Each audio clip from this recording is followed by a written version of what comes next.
हमारी ननद। अंजलि की उम्र लगभग 30 साल हो चुकी थी। वो एक स्कूल में टीचर की जॉब करती थी। अंजलि के घर में उसकी माँ के अलावा उसका छोटा भाई और भाभी भी रहा करते थे।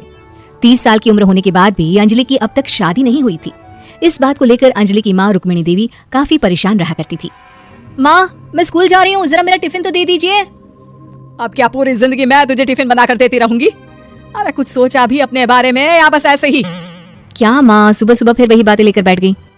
माँ गलत क्या कह रही है अंजलि दीदी? इतनी उम्र हो चुकी है आपकी, माँ कब तक आपकी सेवा करती रहेंगी? भाभी, मैंने माँ को कब कहा कि मेरी सेवा करो? वैसे भी अपना टिफिन मैं खुद तैयार कर लेती हूँ, बस टेबल से उठाकर देने को ही तो कहा था। वैसे अंजलि दीदी, देखा जाए तो टिफिन उठाकर देने की उम्र तो आपकी है।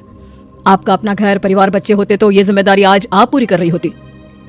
एक बात मेरी समझ में नहीं आती, अगर मेरी शादी नहीं हुई तो इसमें मेरी क्या गलती है? और तुम सब लोग मेरे पीछे क्यों पड़े रहते हो? अरे कुछ कहना क्या पीछे पड़े रहना होता है? अपने छोटे भाई को देख, तुझसे 3 साल छोटा है लेकिन दो बच्चे खेल रहे हैं आंगन में। मुझे आप लोगों की कोई बात नहीं सुननी, जा रही हूँ मैं। और आप में से किसी को मेरा कोई काम करने की जरूरत नहीं है, मैं खुद संभालूंगी। इतना कहकर अंजलि वहां से चली जाती है। शाम को जब अंजलि अपने स्कूल से लौटकर घर वापस आती है तो उसने देखा कि पड़ोस वाली निर्मला चाची वहां पर बैठी हुई थी। क्या बात है अंजलि बिटिया, नौकरी करके वापस आ गई? जी चाची जी, कैसी हैं आप? मैं तो ठीक हूँ बेटा, तुम बताओ शादी के बारे में कुछ सोचा या नहीं? अरे रहने दीजिए ना, इससे तो शादी की बात करना ही बेकार है। कुछ भी कहो तो गुस्सा करती है, बात बात पर आंखें दिखाती है। माँ, आप ऐसा क्यों कह रही है? मैंने कब आप पर गुस्सा किया? अरे अंजलि बेटा, तुम्हारी माँ ठीक ही तो कहती है। 30 की होने आई हो, अब तुम्हें भी शादी वादी कर लेनी चाहिए। चाची जी, आप तो ऐसे कह रही हैं जैसे शादी करने से मैंने मना किया हो। रहने दीजिए निर्मला चाची, हमारी अंजलि दीदी को अभी तक उनकी पसंद का दूल्हा नहीं मिला ना, इसीलिए वो शादी नहीं कर रही। भाभी, ऐसी कोई बात नहीं है। अरे तो फिर क्या बात है? तुम्हारी माँ ने तुम्हारे लिए इतने रिश्ते ढूंढे लेकिन तुम्हें कोई पसंद ही नहीं आता। क्या है ना चाची जी, हमारी ननद रानी नौकरी जो करती है ऐसे ही थोड़ी ना किसी को पसंद कर लेंगी। अरे भाई, नौकरी का घमंड है तो बात अलग है, कोई और बात हो तो बताओ, कोई रास्ता निकाला जाए। नहीं नहीं चाची जी, कोई बात नहीं है, बस मुझे अभी तक अपनी पसंद का कोई मिला नहीं है। सुन लिया आपने? इस लड़की के तो पर निकल आए हैं और इतनी उम्र में अपनी पसंद का कोई मिलेगा भी नहीं इसे। माँ, आप मेरी शादी को लेकर हमेशा मुझे ताने क्यों मारती रहती हैं? अपनी माँ की बातें तो ताने लगती है। ताने हैं? बताओ, मैंने कुछ गलत कहा क्या?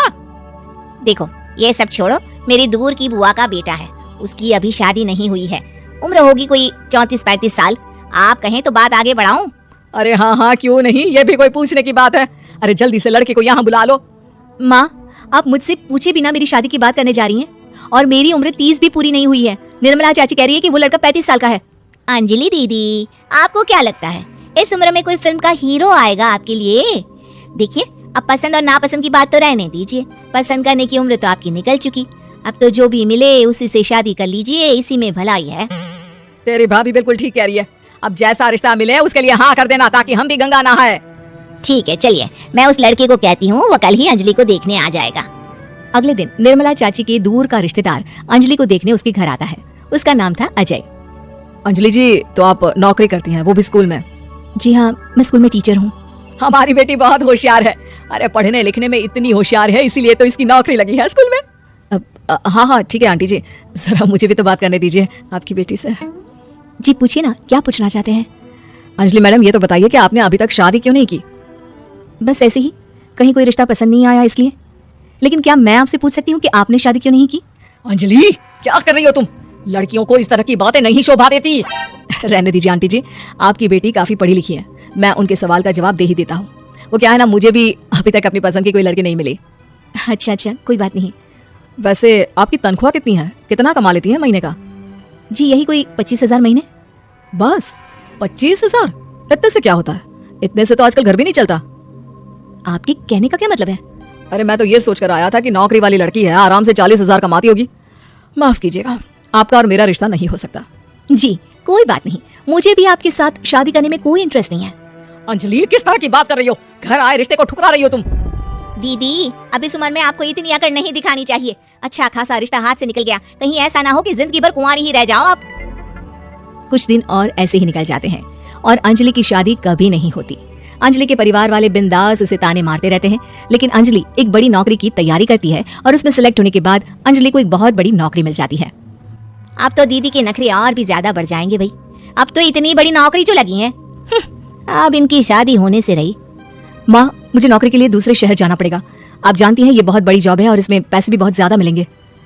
अच्छा, कितने पैसे मिलेंगे बेटा? माँ, मुझे हर महीने 90,000 90,000 सैलरी मिलेगी। क्या?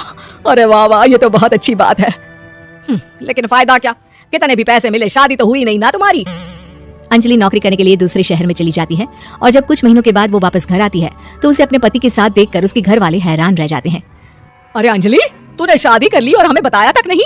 और दामाद जी करते क्या है? इतनी बड़ी कार है उनकी।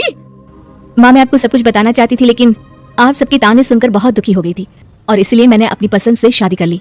मेरे पति मेरे साथ ही ऑफिस में नौकरी करते हैं और बहुत बड़े अफसर हैं। और एक बात बताऊं माँ, आज मैं बहुत खुश